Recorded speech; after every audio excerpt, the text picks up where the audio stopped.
Hi friends, welcome to మన Bommarillu. Upcoming రివ్యూలోకి వెళ్ళిపోదాం. శరణ్య సమీరా నాటకాన్ని ఎలా అయినా బయట పెట్టాలని దర్శన్ ముందు మాట్లాడుతూ ఉంటుంది. ఏదైనా ఆధారాలు చూపించు శరణ్య, మా చెల్లెలిపై నిందలు వేసేయడం కాదు అని అంటాడు ప్రకాష్. శరణ్య ఉంది, ఆధారం ఉంది. ఏవండి, తన క్యాన్సర్ రిపోర్ట్ని ఇందాకే చించేసి పడేయడం నేను చూశాను, కాబట్టి ఆ క్యాన్సర్ రిపోర్ట్ని చూపించమనండి అని అంటుంది శరణ్య. ఒక్కసారిగా సమీరా అండ్ ప్రకాష్ షాక్ అయిపోతారు. అవును, క్యాన్సర్ రిపోర్ట్స్ ఉండాలి కదా, చూపించండి అని అంటాడు దర్శన్. ఇంకా వెంటనే ప్రకాష్ బ్యాగ్లో ఉన్న జెరాక్స్ క్యాన్సర్ రిపోర్ట్ ఫైల్ని చూపిస్తాడు. ఒక్కసారిగా శరణ్య షాక్ అయిపోతుంది. ఇంకా సమీరా పొగరుగా నవ్వుకుంటూ ఉంటుంది. అప్పుడే దర్శన్, చూసావు కదా శరణ్య, తను ఎలాంటి అబద్ధాలు చెప్పటం లేదు, నువ్వే ఎందుకు ఇలా బిహేవ్ చేస్తున్నావో అర్థం కావట్లేదు అని దర్శన్ అక్కడి నుండి వెళ్ళబోతుంటే, ఏమండి ఒక్క నిమిషం, ఇదంతా నేను ఇప్పటివరకు చెప్పాను, కానీ మీకు ఒక్క వీడియో చూపిస్తాను, ఆ వీడియో చూశాక మీరే నిర్ణయం తీసుకోండి అని చెప్పి శరణ్య దర్శన్కి ఒక వీడియోని చూపిస్తుంది. ఎప్పుడైతే శరణ్య ప్రకాష్ అండ్ సమీరతో మాట్లాడి వెళ్ళిపోతుందో మళ్ళీ ఇంకా వెనక్కి తిరిగి వచ్చి వీళ్ళిద్దరూ మాట్లాడుకోవడం గమనిస్తుంది శరణ్య. వెంటనే ఒక ఐడియా వచ్చి వీడియోని తీసుకుంటుంది శరణ్య. అన్నయ్య, ఇప్పుడు ఆ తింగరిది దర్శన్ దగ్గరికి వెళ్ళినా దర్శన్ ఏమీ చేయలేరు, ఎందుకంటే మనం వేసే నాటకం అలా ఉంటుంది కదా, కాబట్టి దాన్నే మనం పిచ్చిదాన్ని చేద్దాం. దర్శన్ పాపం అమాయకుడు, కాబట్టి మనం చెప్పింది గుడ్డిగా నమ్మేస్తాడు. వెళ్ళి డాక్టర్ని త్వరగా పిలుచుకొనిరా, నేను మళ్ళీ ఆ బ్లడ్ వామిటింగ్ ప్యాకెట్స్ పెట్టుకుంటాను. దర్శన్ నా నటన చూసి కరిగిపోతాడు, శరణ్యని పక్కన పెట్టేస్తాడు, నన్ను పెళ్లి చేసుకుంటాడు. చేసుకున్న తర్వాత అప్పటి నుండి ఆ ఆనంద భైరవి ఇంటికి నేను కోడలినయ్యి ఆ శరణ్యని బయటికి గెంటేస్తాను. దర్శన్ని కీలు బొమ్మని చేసి నేను ఇష్టం వచ్చినట్టు తిప్పుకుంటూ ఉంటాను. ఉమ్మడి కుటుంబాన్ని ముక్కలు చేసి ఆస్తి మొత్తాన్ని నా పేరు మీద రాయించుకుంటాను, ఖచ్చితంగా రాయించుకుంటాను అని అంటుంది సమీరా. అమ్మ సమీరా, ఆ ఆనంద భైరవి గారి గురించి తెలుసు కదా, ఆవిడ లేడీ టైగర్, ఆవిడ ఇదంతా జరగనిస్తారా? పెళ్ళైపోతుందమ్మా, అది మాత్రం డౌట్ లేదు, కానీ ఆస్తి అంటే అని అంటాడు ప్రకాష్. ఆవిడ ముందు కొన్ని రోజులు మంచిగా నటిస్తాను, కావాలంటే దర్శన్ని చంపి పైకి పంపిస్తాను, అప్పుడు సింపతితో అయినా నాకు ఆస్తి రాసిచ్చేస్తారు కదా అని అంటుంది సమీరా. ఒక్కసారిగా అదంతా వీడియో తీసుకుంటూ షాక్ అయిపోతుందన్నమాట శరణ్య. ఆ వీడియోని డైరెక్ట్గా చూపించినా వీళ్ళు నాటకాలు ఆడతారు, కాబట్టి వీళ్ళ పర్ఫార్మెన్స్ని కళ్ళకు కట్టినట్టు దర్శన్ గారికి డైరెక్ట్గా చూపించాలి అని ఇంటికి వచ్చి లాస్ట్ మినిట్లో ఆ వీడియోని చూపిస్తుంది శరణ్య. దర్శన్ ఆ వీడియోని చూసి ఒక్కసారిగా షాక్ అయిపోతాడు. కోపంగా అలా ఇంకా సమీర చెంప పగలగొట్టడానికి చెయ్యెత్తుతాడు, కానీ ఆగిపోతాడు. ఛీ, నిన్ను కొట్టడానికైనా ముట్టుకోవాలన్నా నాకు అసహ్యంగా ఉంది, అయినా ఇంత ఇంత దిగజారిపోతావా సమీరా? నన్ను పెళ్లి చేసుకోవడానికి ఇంత నాటకం ఆడతావా? ఆస్తి కోసం ఇన్ని వేషాలు వేస్తావా? నిన్ను చూస్తుంటేనే అసహ్యంగా అనిపిస్తుంది, ఏరా అని చెప్పి ప్రకాష్ చెంప పగలగొడతాడు దర్శన్. అన్న చెల్లెలు ఇద్దరూ కలిసి నా చెల్లెలి జీవితాన్ని మొదట్లో ఆడుకొని ఇప్పుడు నన్ను పెళ్లి చేసుకోవడానికి ఇన్ని డ్రామాలు వేస్తారా అని చెప్పి ఇంకా దర్శన్ ప్రకాష్ కాలర్ పట్టుకుంటాడు. అప్పుడే కరెక్ట్గా క్లాప్స్ కొడుతూ ఆనంద భైరవి వస్తుంది. అత్తయ్య గారు అని అంటుంది శరణ్య. మీరిద్దరూ హుటాహుటిన బయలుదేరడం నేను చూశానమ్మా, అందుకే ఏదో చెప్పుకోలేని సమస్యలో ఉన్నారు, అదేంటో తెలుసుకోవడానికి ఇక్కడ వరకు వచ్చాను. కానీ ఇప్పుడు ఈ గుంటనక్క ఇలాంటి వేషాలు వేస్తుందని, డ్రామాలు ఆడుతుందని చాలా క్లియర్గా అర్థమైంది.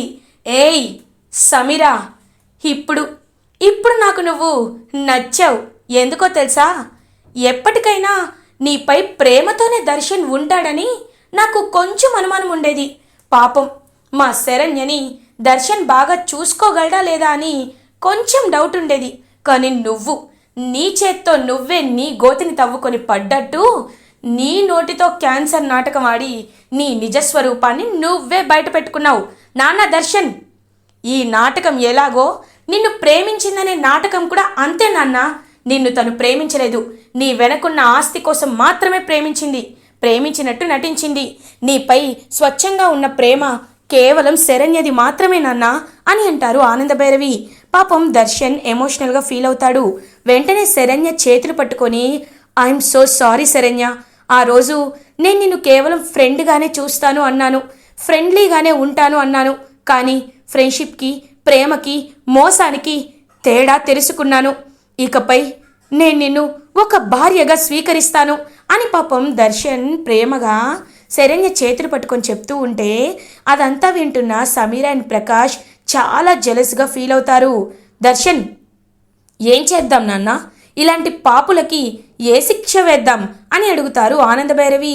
అమ్మా, ఇది చీటింగ్, ఫ్రాడ్, కాబట్టి జీవితాంతం జైల్లో ఉండేలా చేద్దాం అని అంటాడు దర్శన్. వెంటనే బావగారు అని దర్శన్ కాలు పట్టుకుంటాడు ప్రకాష్. వద్దు బావగారు, వద్దు, నా చెల్లెలు నేనే ఈ లోకంలో ఉన్నాం, మాకమ్మ నాన్న కూడా లేరు. ఇప్పుడు మా జీవితం అంతా జైలు పాలైతే మేము చచ్చినట్టే. దండం పెడతాను, ఆ పని చేయకండి అని ప్రకాష్ కాలు పట్టుకుంటాడు. ఏయ్, కాళ్ళదలరా అని అంటారు ఆనందభైరవి. వెంటనే శరణ్య, అవునత్తయ్య గారు, వాడు చెప్పింది కూడా కరెక్టే. ఎందుకంటే వీళ్ళిద్దరూ జైల్లో మగ్గిపోతూ ఉంటే మేము సంతోషంగా ఉన్నది, మన కుటుంబం సుఖ సంతోషాలతో విరజిల్లుతున్నది వీళ్ళు ఎలా చూడగలరు? చూడలేరు కదా. హేయ్ సమీరా, ఇప్పుడు చెప్తున్నాను, ఆయన నా భర్త, కేవలం నాకు మాత్రమే సొంతం. మేమిద్దరం మా ఆడపడుచు లహరి పెళ్లిని అంగరంగ వైభవంగా జరిపిస్తాం. మేము అన్యోన్యంగా ఉంటాం. అదంతా చూస్తూ నువ్వు కుళ్ళి ఏడవాలి. మంచి మనిషిని మోసం చేసినందుకు జీవితాంతం రగిలిపోవాలి. అది నేను చేయాలనుకుంటున్నాను. అత్తయ్య గారు, వద్దు, వీళ్ళని జైలుకేమీ పంపించొద్దు అని అంటుంది పాపం శరణ్య. చూసావా నువ్వు ఎంత అపకారం చేసినా హుందాతనంగానే నీకు శిక్ష వేసింది, కానీ నీలా నికృష్టంగా ఆలోచించలేదు. ఇప్పటికైనా దర్శన్కి నీ గురించి అర్థమైంది. ఇంకొకసారి మా జీవితాల్లోకి రావాలని చూశారో జైలు కాదు, పొయ్యికి నరకానికే పంపిస్తా అని గట్టిగా చెప్పి ఇంకా దర్శన్ శరణ్యని అక్కడి నుండి తీసుకువెళ్ళిపోతారు. ఆనందభైరవి తన నాటకం అంతా బయట పడిపోయినందుకు ఇంకా కుప్ప కూలిపోయి ఏడుస్తూ ఉంటారు సమీర అండ్ ప్రకాష్. ఇది ఇలా ఉండగా ఈవినింగ్ అవుతుంది. శరణ్య దర్శన్ షాపింగ్కి వెళ్ళాలండి, ఎందుకంటే పెళ్ళి ఇంకొక వారంలోనే ఉంది కదా, కాబట్టి షాపింగ్ చేద్దాం అని అంటుంది శరణ్య. ఓకే శరణ్య, నేను కార్ తీస్తాను, నువ్వు త్వరగా వచ్చేసే అని చెప్పి అలా ఇంకా దర్శన్ వెళ్తూ ఉంటారు. అప్పుడే అనన్య ఇదంతా చూస్తూ నేను వస్తా అని చెప్పి కావాలని ఎగురుతూ ఉంటుంది. శరణ్య ఆనందభైరవితో, అత్తయ్య గారు, అక్కని కూడా మాతో పాటు షాపింగ్కి తీసుకువెళ్తాను అని అంటుంది. వెంటనే దర్శన్, వద్దు శరణ్య, ఎందుకంటే వదిన గారికి అసలే మతిస్థిమితం పాడైంది కాబట్టి అక్కడ ఏదైనా ప్రాబ్లం చేస్తే మనమే ఇబ్బంది పడాలి అని అంటాడు దర్శన్. లేదండి, నేను అక్కని చూసుకుంటాను, ఎప్పుడూ ఇంట్లోనే ఉంచుతుంటే తనకి పాపం చాలా పంజరంలో బంధించినట్టు ఉంటుంది కదా, అందుకే అప్పుడప్పుడు బయటికి తీసుకువెళ్తే తనలో మార్పు వస్తుందేమో, ప్లీజ్ అత్తయ్య గారు అని అడుగుతుంది శరణ్య. చూడమ్మ శరణ్య, నీ మంచి మనసుకి దేవుడు అంతా మంచే చేస్తాడు, సరే తీసుకువెళ్ళు, కానీ జాగ్రత్త అని చెప్పి ఆనందభైరవి జాగ్రత్త చెప్తారు. అలా ఇంకా శరణ్య, దర్శన్, అనన్య కలిసి షాపింగ్కి బయలుదేరుతారు. అనన్య కావాలనే నేను ఫ్రంట్ సీట్లోనే కూర్చుంటానని గొడవ చేయడంతో దర్శన్ పక్కన ఫ్రంట్ సీట్లో అనన్య కూర్చుంటుంది. ఇంకా దర్శన్ అలా డ్రైవ్ చేస్తూ వెళ్తూ ఉంటే కరెక్ట్గా ఒక కార్ ఎదురుగా వచ్చినప్పుడు కావాలనే స్టీరింగ్ని డిస్టర్బ్ చేస్తుంది అనన్య. ఒక్కసారిగా దర్శన్ ఇంకా పక్కకి స్టీరింగ్ తిప్పేసి అక్కడే ఉన్న ఒక పిల్లర్కి లైట్గా డాష్ ఇవ్వబోతూ యాక్సిడెంట్ చేయబోతూ సడన్గా బ్రేక్ వేసేస్తాడు దర్శన్. అమ్మయ్యా, మై గాడ్, కొంచెంలో మిస్ అయింది అని అంటాడు దర్శన్. అక్క, ఏంటక్క నువ్వు చేసింది అని అడుగుతుంది శరణ్య. ఐ భలే అని అంటుంది అనన్య. నీకు ముందే చెప్పాను కదా శరణ్య, వదిన గారిని తీసుకువస్తే ఇలాంటిదే ఏదో ఒకటి జరుగుతుందని అని అంటాడు దర్శన్. సరే అండి అక్క, నువ్వురా, వెనక్కి రా నువ్వు ముందు అని చెప్పి అలా ఇంకా శరణ్య అనన్యని గట్టిగా లాక్కు వచ్చి వెనకాల తన పక్కన కూర్చోబెట్టుకుంటుంది. శరణ్య, ఇలా మనకి యాక్సిడెంట్ మిస్ అయిందనే విషయాన్ని ఇంట్లో ఎవరితో చెప్పొద్దు. చెప్తే మళ్ళీ నిన్నే అంటారు. నువ్వు ఎందుకు తీసుకువెళ్ళావని నిన్ను మాటలు అంటారు. నిన్ను అలా అనడం నాకు ఇష్టం లేదు, అమ్మ బాధపడుతుంది అని అంటారు. ఇంకా వెంటనే పాపం శరణ్య, ఏవండి మీ ప్రేమ చూస్తుంటే నాకు చాలా సంతోషంగా ఉంది అని అంటుంది శరణ్య. అబ్బో, వీళ్ళిద్దరూ ఇంత అన్యోన్యంగా మారిపోయారా? మీ ఇద్దరిని ఎలా అయినా విడతీస్తాను కదా అని మనసులో అనుకుంటుంది అనన్య.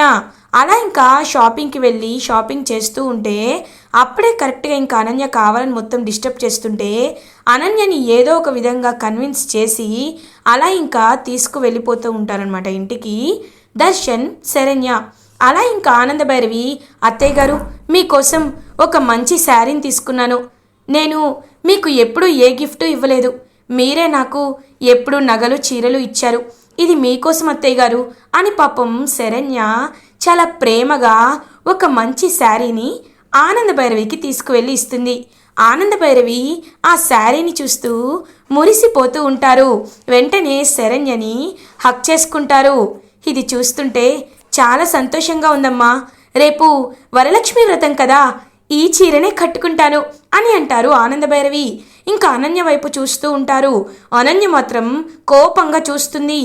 ఇంతకీ అనన్య ఏదైనా ఇబ్బంది పెట్టిందా అని అడుగుతారు శరణ్యని ఆనందభైరవి. అబ్బే అలాంటిదేం లేదత్తయ్య గారు అని అంటుంది కావాలనే పాపం శరణ్య. ఇది ఇలా ఉండగా మార్నింగ్ అవుతుంది. ఆనందభైరవి ఇంట్లో వరలక్ష్మి వ్రతం వేడుకలు పూజా విధానం స్టార్ట్ అయిపోతుంది. ఆనందభైరవి లీలావతి దగ్గరికి వచ్చి, అక్క ఇవాళ సంతోష్ వాళ్ళ ఫ్యామిలీని కూడా పిలిచాను. సరోజారావు గారు పూజ పూర్తి చేసుకున్న తర్వాత తాంబూలాల కోసం మన ఇంటికి వస్తానని చెప్పారు అని అంటారు ఆనందభైరవి. అవునా, అయితే చాలా సంతోషంగా ఉంది. రేపే హల్దీ ఫంక్షన్ కాబట్టి అందరూ కలిసి హ్యాపీగా సెలబ్రేట్ చేసుకోవచ్చు అని అంటారు. ఇంకా లీలావతి, ఏంటి సంతోషంగా వ్రతం చేసుకుంటారా? మిమ్మల్ని ఎలా అయినా డిస్టర్బ్ చేస్తానని చెప్పి ఇంకా అక్కడున్న వస్తువులన్నీ విసిరి కొడుతూ అల్లరి చేస్తున్నట్టు చిరాకు తెప్పిస్తూ ఉంటుంది అనన్య. వెంటనే ఆనందభైరవి ఊరుకుంటుంటే తెగ రెచ్చిపోతుంది. ఖచ్చితంగా ఏదో ఒక ప్లాన్ వేయాలని ఆనందభైరవి, అక్క నేను ఒక విషయం చెప్పాలి, నువ్వు ఒప్పుకుంటావని అనుకుంటున్నాను. అక్క అనన్య గురించి తెలిసిందే, రోజు ఎలా బిహేవ్ చేస్తుందో చూస్తున్నావు కదా. ఇప్పుడు సరోజారావు గారు వచ్చినప్పుడు అనన్య ఇలాగే ఉంటే వాళ్ళు ఇబ్బంది పడతారు. కాబట్టి అనన్యని ఒక గదిలో ఉంచుదామనుకుంటున్నాను అని అంటారు ఆనందభైరవి. ఒక్కసారిగా అనన్య షాక్ అయిపోతుంది. ఏంది వదిన గారు మీరనేది అని అంటుంది కాంచన. కాంచన, ముందు నన్ను చెప్పనివ్వు, తర్వాత మాట్లాడడానికి ఛాన్స్ ఉంటే అప్పుడు మాట్లాడు. అక్క ఒకసారి నువ్వే ఆలోచించు, ఒకసారి జరిగినవన్నీ గుర్తు చేసుకో అని అంటారు ఆనందభైరవి. ఇంక వెంటనే లీలావతి ఆలోచనలో పడుతుంది. అవునా ఆనంద, నువ్వు చెప్పింది నిజమే. మమ్మల్ని ఎంతలానో వెంటపడి అల్లరి చేయడం మొదలుపెట్టింది అనన్య. ఒకవేళ సరోజారావు గారు కూడా అలాగే చేస్తే ఖచ్చితంగా తన్ని అపార్థం చేసుకుంటారు, చిరాగ్గా చూస్తారు. మన ఇంటికి వచ్చిన అతిథులు వియ్యంకులని ఇబ్బంది పెట్టకూడదు, అదే కదా ధర్మం. కాబట్టి నువ్వు చెప్పినట్టే వాళ్ళు వచ్చి వెళ్ళేంత వరకు అనన్యని బంధించి ఉంచుదాం. అడిగితే హాస్పిటల్లో జాయిన్ చేశారని చెప్దాం అని అంటారు లీలావతి. ఓ మై గాడ్, ఏంటి అత్తయ్య నాకు సపోర్ట్ చేస్తుంది అనుకుంటే ఇలా ప్లేట్ తిప్పేసింది అని మనసులో అనుకుంటుంది అనన్య. వెంటనే ఆనందభైరవి, రామ్మ అనన్య, రా రా రా రా అని చెప్పి చెయ్యి పట్టుకొని అలా ఒక చీకటి గదిలోకి తీసుకువెళ్తుంది ఆనందభైరవి. కాంచన, ఏంది ఇది వదిన గారు, మీరు చేస్తుంది చాలా తప్పు. మా అమ్మాయి పిచ్చిదని తెలిసి కూడా ఇలా చేస్తున్నారే, మీరు మంచిగా ఉండదు, మీకు దేవుడు తగిన గుణపాఠం చెప్తాడు అని ఇంకా రివర్స్లో మాట్లాడుతూ ఉంటుంది ఆనందభైరవితో కాంచన. కాంచన చెంప పగలగొడుతుంది ఆనందభైరవి. ఒక్కసారిగా గిరగిర తిరిగి కింద పడుతుంది కాంచన. ఏయ్ ఏంటి, ఊరుకుంటున్నాను కదా అని ఎగిరెగిరి పడుతున్నావు? నువ్వు నీ పిచ్చి కూతురు ఈ చీకటి గదిలోనే చావండి. నాతో పెట్టుకుంటే ఎలా ఉంటుందో నేను చూపిస్తాను. ఏంటి కాంచన, నిన్న నువ్వు ఆ శేఖరంతో మాట్లాడిన మాటలు నీ కూతురికి చెప్పమంటావా అని అంటారు ఆనందభైరవి. అమ్మో, అంటే ఈవిడ వినేసిందా? వదిన గారు మీరు వెళ్ళండి, ఈ పిచ్చిదాన్ని నేను చూసుకుంటాను, వెళ్ళండి వెళ్ళండి అని చెప్పి పంపించేస్తుంది. ఏంటమ్మా ఏం జరుగుతుంది అని అడుగుతుంది అనన్య. అమ్మీ, ఇప్పుడు వాళ్ళ ముందు నువ్వు అల్లరి చేస్తే పిచ్చిదానివని లెక్కేసేస్తారు, వద్దు సైలెంట్గా ఉండు అని చెప్పి కంట్రోల్ చేస్తూ ఉంటే అలా ఇంకా అనన్యని తాళ్ళతో చేతులు కాళ్ళు కట్టేసి అక్కడి నుండి డోర్ లాక్ చేసి వెళ్ళిపోతారు ఆనంద భైరవి. ఆనంద భైరవి ఇంక కిందకి వచ్చి వరలక్ష్మి వ్రతాన్ని స్టార్ట్ చేస్తారు. దర్శన్, శరణ్య, ఆనంద భైరవి రాజేశ్వరరావు, లీలావతి కోటేశ్వరరావు అందరూ కలిసి హ్యాపీగా వరలక్ష్మి వ్రతాన్ని జరుపుకుంటూ ఉంటారు. అదంతా ఇంక దర్శన్, శరణ్య ఇద్దరు కలిసి వ్రతం చేస్తుంటే ఆనంద భైరవి అది చూసి కళ్ళ నిండా ఆనంద బాష్పాలతో, మీరు ఎప్పటికీ ఇలానే ఉండాలి, ఇలానే నా కళ్ళ ముందు సంతోషంగా ఉండాలి, ఏ దిష్టి తగలకూడదు అని చెప్పి ఇద్దరికీ తన చేతులతో దిష్టి తీస్తూ ఉంటారు ఆనంద భైరవి. అదంతా చూస్తూ ఫ్యామిలీ మెంబర్స్ అందరూ హ్యాపీగా ఫీల్ అవుతారు. ఇటువైపు కాంచన అనన్యతో, అమ్మి మనల్ని చీకటి గదిలోనే జీవితాంతం ఉంచేసేలా ఉంది ఆనంద భైరవి వదిన, కాబట్టి పిచ్చి లేదని ఒప్పేసుకో అమ్మి అని అంటుంది కాంచన.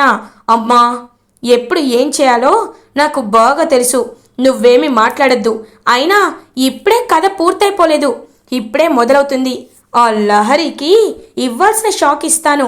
ఎందుకో తెలుసా, ఆ ప్రకాష్ గాడితో ఒకప్పుడు లహరి లవర్గా ఉంది కదా, వాడు జ్యూస్లో మత్తుమందు కలిపి క్లోజ్గా ఫోటోలు వీడియోలు తీసుకున్నాడు కదా, ఆ వీడియోలు నా దగ్గరే ఉన్నాయి, కాబట్టి ఆ వీడియోలని పెళ్ళికొడుక్కి నేను చూపించేలా, ఆ ప్రకాష్ గారు బెదిరించేలా చేస్తాను కదా, అవన్నీ జరగాలంటే నా పిచ్చి తగ్గినట్టు నేను చేసేస్తాలే, నువ్వేమి కంగారు పడద్దు అని కాంచనకి చెప్తుంది అనన్య.